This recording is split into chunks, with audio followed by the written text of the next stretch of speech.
Hello everyone, we finally get to the section about resources. But this is the most important feature on Move, and trust me, it's a big part. By big, I mean important, but it's not actually complicated, so rest assured. The first one we're going to talk about is a built-in Move primitive type called Signer. You can think of this native implementation as being a struct, a signer, and it has job ability. Then inside it, it's wraparound, and it's basically an address. So it represents a user authenticated by some other things.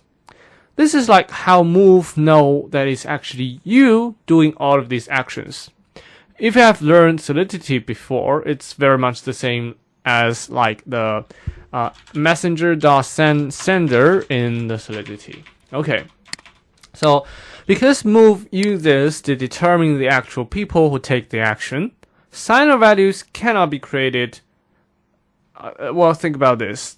Otherwise, you can just pretend that you are me by having, for example, that a signer and equals like Cameron, for example, and you'll move my money away, right? So you cannot create this signer type, and it could only be created by the Move VM. Which also means you'll never need to pass the signer parameter to the script, because VM will generate itself.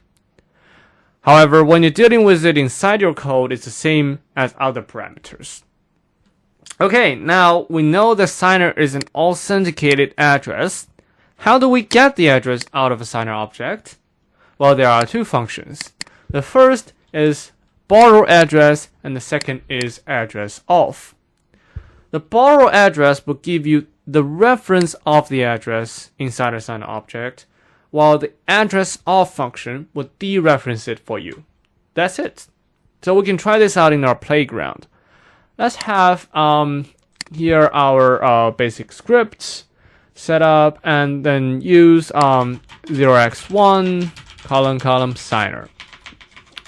Then we can print the address of the signer through both. The first one is borrow address, and we're passing the reference of the signer, and the second function is address of.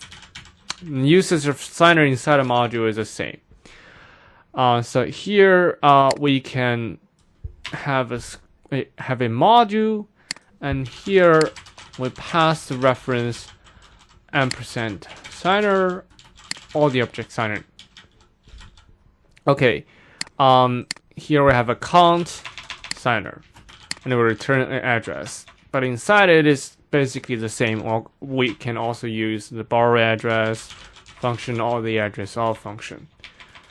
Okay, let's now try to build it.